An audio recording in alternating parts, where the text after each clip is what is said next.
Hello and welcome to a special program of Cricket Predictor brought to you by 1xBet for making infrastructures. Guess what happened in Delhi last night? Yes, you heard it right. RCB is at the top of the table. And guess what? Virat Kohli is the man. And we did discuss in yesterday's program that could Virat Kohli and more importantly, Krunal Pandya, could he be the differentiator between the two teams? And guess what? It was. Virat Kohli secured the top position in the IPL as the top batter, and Krunal Pandya made an interesting contribution. Let's look at what happened last night. Royal Challengers Bangalore have officially secured their top spot at the IPL 2025 points table. At the Arun Jaitley Stadium, RCB defeated the Delhi Capitals by 6 wickets, chasing down with the target of 163 with 9 balls to spare. The star of the night was Krunal Pandya. Yes, he played a blistering unbeaten knock of 73 of just 47 deliveries. Meanwhile, Kohli, returning to his home ground, smashed his 6th half century of the season, scoring 51 in just 47 deliveries, reclaiming the orange cap, which goes to the top batter of the season. Yes, RCB bowlers also delivered a strong performance. Bhuvneshwar Kumar picked up 3 wickets, while Josh Hazelwood chipped in with 2 crucial wickets. Krunal Pandya and Yash Dayal also picked up a wicket each, restricting Delhi to a modest total. With this commanding win, RCB now firmly sits on top of the table, something which we could not have imagined in a long time, not at least in the last 17 years. And now, before we turn our focus on to today's match, it's always time to get Paul Dinette onto the mark. Paul, welcome to the show. For our viewers, Paul Dinette is a podcaster based out of Sydney who's always up for a call and gives his opinion. Paul, what do you think of DC? Where did they fail against RCB? Was it slow scoring or was it tight bowling by the RCB? I actually don't think that DC did a great deal wrong. I think it was a really high-class game of cricket on a difficult two-paced surface, and I think that RCB were magnificent. Yeah, Faf du Plessis, Akshar Patel weren't as fluent as they would like to be. Same with KL Rahul. But you've got to give some credit to the RCB bowling. Josh Hazelwood, fabulous yet again. Bhuvi was pretty good. Krunal Pandya was pretty good, and Surya Sharma was excellent as well. So then with the ball, Delhi for a while looked like they were going to win it. Magnificent partnership that put the game ultimately out of their reach between Krunal Pandya and Virat Kohli, and of course Tim David finishing it off brilliantly at the end. Delhi probably needed to attack a little bit earlier in that partnership and really force the game wide open with another couple of wickets. They may have allowed a few too many singles for RCB, but again, you've got to just say there's a lot of quality batting there. And probably the drop catch of Krunal Pandya towards the end by Abhishek Parel robbed them of any hope of winning. But yeah, I think it was more a case of RCB winning this one than Delhi losing it. Well, last night we spoke about Krunal Pandya's contribution, and guess what? He played a blinder of an innings, also securing 1 wicket. But do you think his form and Tim David's form down at the bottom, is it really helping us out and RCB into the top 4? Yeah, I mean, each of them played really well. Krunal Pandya bowled well as well, but his innings was superb. That Kohli and Pandya kept them in the game. They kept things ticking over. But just as the run rate was starting to creep up on, as I said, a difficult surface, it was Krunal Pandya who really seized the game, some crisp boundaries, got things back under control, and I can't speak too highly of his innings. And then Tim David, I've said a lot of times that he should be batting higher up the order. I think this was one game when actually they got it right in terms of where he batted. It probably wasn't necessarily his style of surface, but when he came in with that little bit of pressure on, smashed the ball to the boundary, and you could see by Kohli's reaction, and I'm sure Krunal Pandya standing there was delighted that he didn't have to face another ball that Tim David just finished it off. So yeah, they are looking really red hot. RCB, a fantastic win. Paul, we've spoken about this man. The world has spoken about him. Of course, the man is Virat Kohli in news. Of course, he's back with the orange cap. What do you make up of his form? Whenever the graph shoots up, India has done well. Do you think it's time for the fortunes of RCB to turn the favour? Yeah, it was a fantastic innings from Virat Kohli. And if you didn't watch the game and just looked at the scoreboard and saw, 51 from 47 in the IPL, that's not all that special. but it was. They looked like they were going to lose the game and lose it by a margin. Kohli's just calmness, his class in that partnership with Pandya. Any opportunity he got to hit a four, he would do it. But then just so many crisp, certain singles that he was hitting, just keeping things ticking over. And, Krunal Pandya, ultimately when the game was on the line, as I said before, really made the difference. And Tim David iced it at the end. But in the absence of Virat Kohli's innings, then I think a lot of other teams would have lost this game from this position because there would have been wickets falling at the other end and it would have unravelled. Kohli, it's not for nothing that he has the record by far as the best white ball chaser in the history of cricket. Any time you've got a white ball game and you've got a target, you want Virat Kohli more than any other player in history. And today he showed it. It wasn't his most dynamic innings by any stretch. And as I said, if you didn't see the game and just looked at the scorecard, you might think, maybe he should have accelerated earlier. I don't think so. I think he played magnificently and combined well with Krunal Pandya and then Tim David at the end. Fantastic win for RCB. Well, that was candid Paul Dinette joining us from Sydney. Of course, he's a famous podcaster who makes his very pointed and at times pithy remarks, but that's okay. Fans love it, don't they? We also welcome Noel David, the former Indian off spinner who's in charge of the Assam junior cricket team now as a coach. Let's listen in what he has to say about Gujarat Titans and the match that happens tonight. Of course, you must realize that Rajasthan Royals and Gujarat Titans are going to be playing the 47th match of the IPL at the Savai Madhusingh Stadium. Rajasthan Royals have played 9 matches so far, winning just 2. Yes, the winners of the previous edition is just languishing with just 2 matches. They're currently placed at 9th, yes, on the table with 4 points. On the other hand, the Gujarat Titans have 6 out of their 8 matches, securing the top spot with 12 points. I feel that Tara is already under tremendous pressure. They are the bottom of the table. They are positioned in ninth. What else they're asking for? They are not playing as a team. They are not being consistent on the field, whether it's the batting or the bowling or the fielding. They are not up to that mark what everyone expected. They are not playing that brand of cricket the way they started the IPL. Though they lost against SRH, but the way they batted, they fielded, that intent what they showed has not been shown again during this course of this IPL. I feel that GT will have an advantage over RR in this game because GT is playing tremendously. They have a combination of what they want. They have great batting side. Shubham Gill leading, Sai Sudarshan, George Butler. They have the bowlers, Mohammad Siraj, who's in top form. And surprisingly, he has bowled 93 dot balls during these IPLs. That shows how consistent he is. Then they have Pradesh Krishna also there. So I think the GT has a very balanced side to overturn things against Rajasthan Royals. Well, Noel, Rajasthan Royals hasn't won any game against the Gujarat Titans at their home ground in Jaipur with 2 defeats in 2 games. Will this dent their confidence amidst dismal form and somewhere rolling down at the bottom of the table? Your views?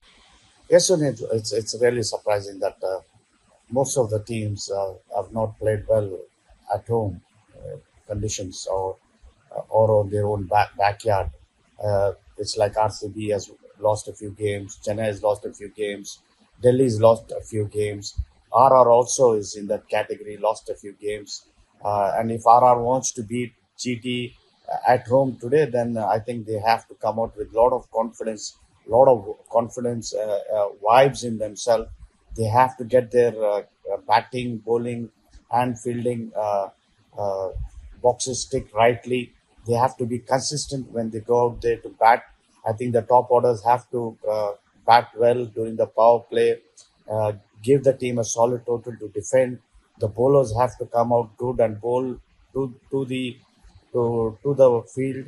I think this is where they are lacking. I think because what I felt the way they started and where they are now is a vast difference. because the intent is, I don't see the intent in them at all, that they are raring to go out there and beat some good teams. I don't see that, in the team. I think there is something lacking.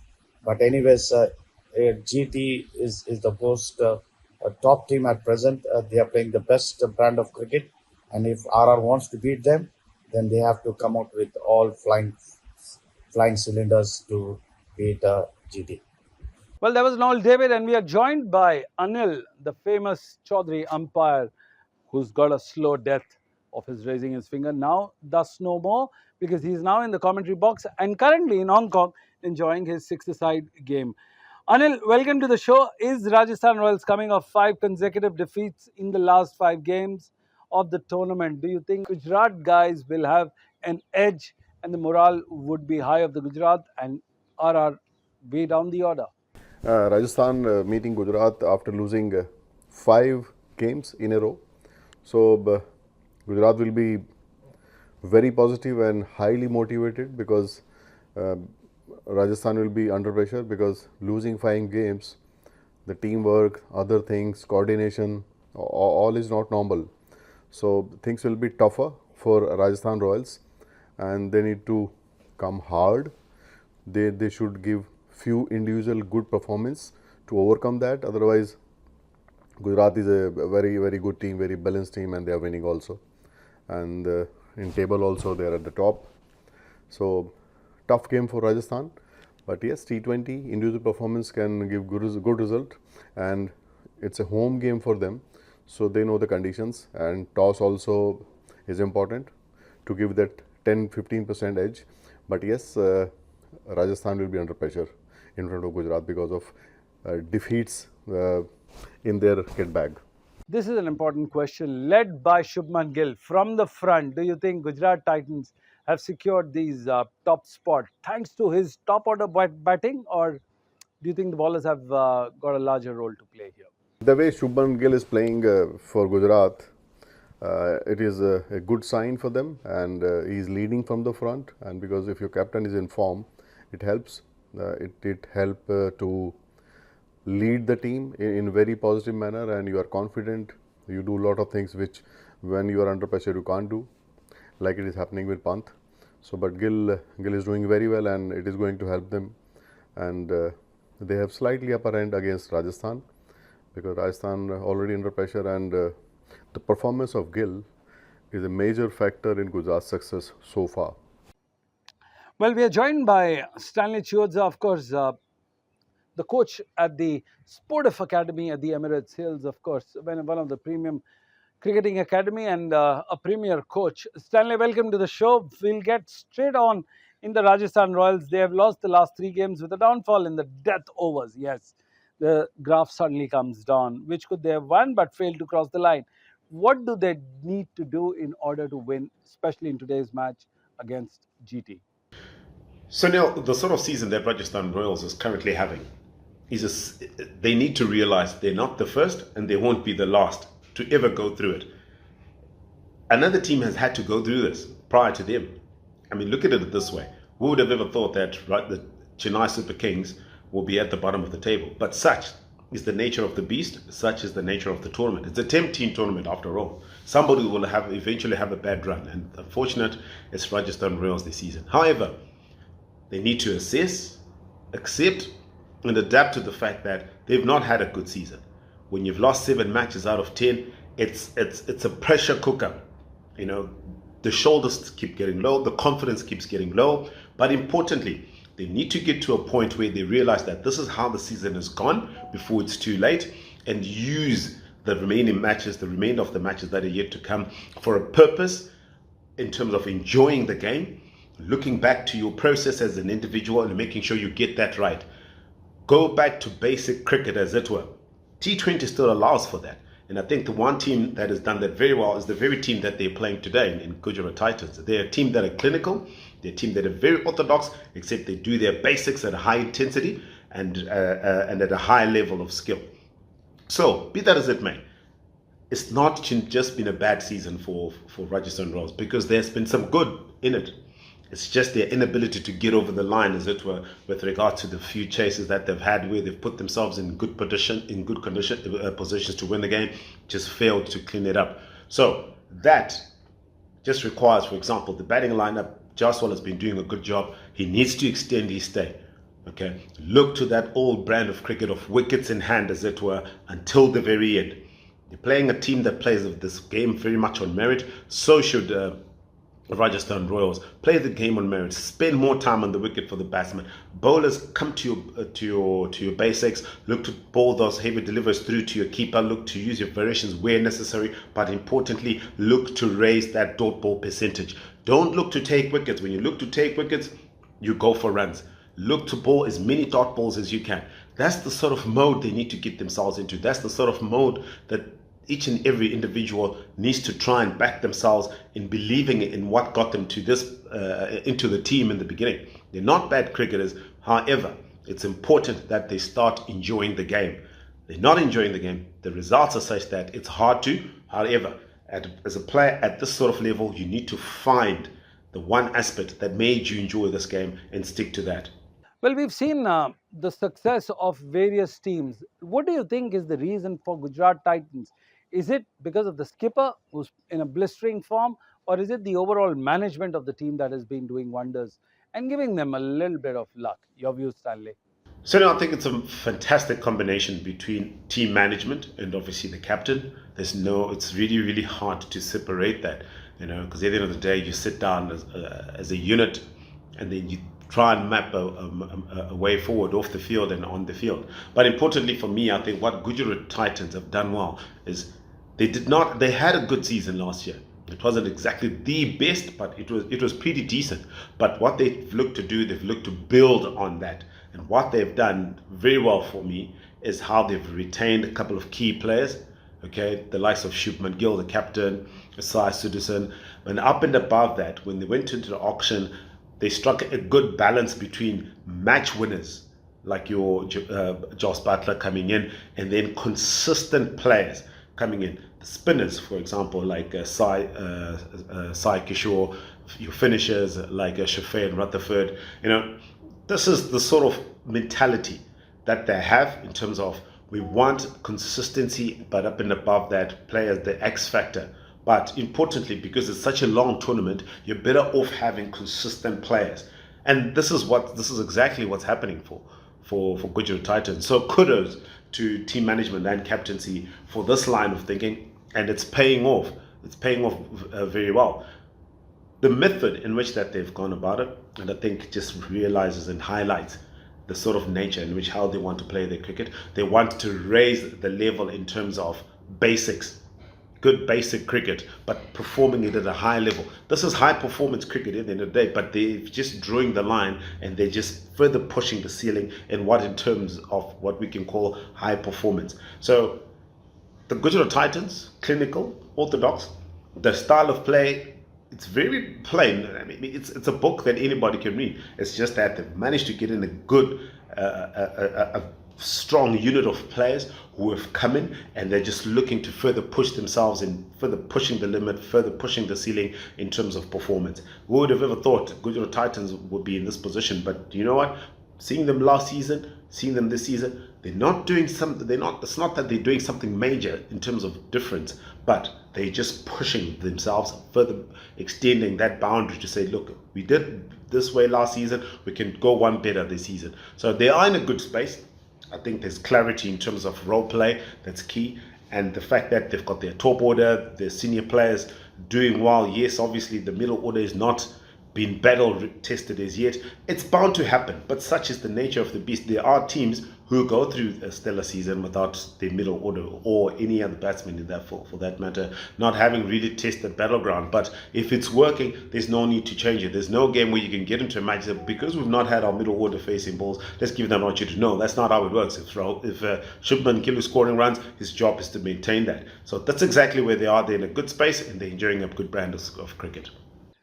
Thank you. That was Stanley Chiozza, the famous coach from Zimbabwe, who's currently in Dubai right now. We also thank Anil Chaudhary, the famous IPL umpire, now in the commentary box. currently in Hong Kong enjoying his holiday. We also had Noel Day with the famous off spinner and Paul Dinette, the podcaster from Sydney. The show is called Cricket Predictor, and we have the ingredient of data, drama, stories, stats, all put together to create something in a beautiful format called a half an hour show of Cricket Predictor. Thanking all my sponsors, 1xBat and Womeki Infrastructure. This is Sunil Yash Kalra signing off from the beautiful Marbella Resorts and requesting you not to change the channel. Don't go anywhere else.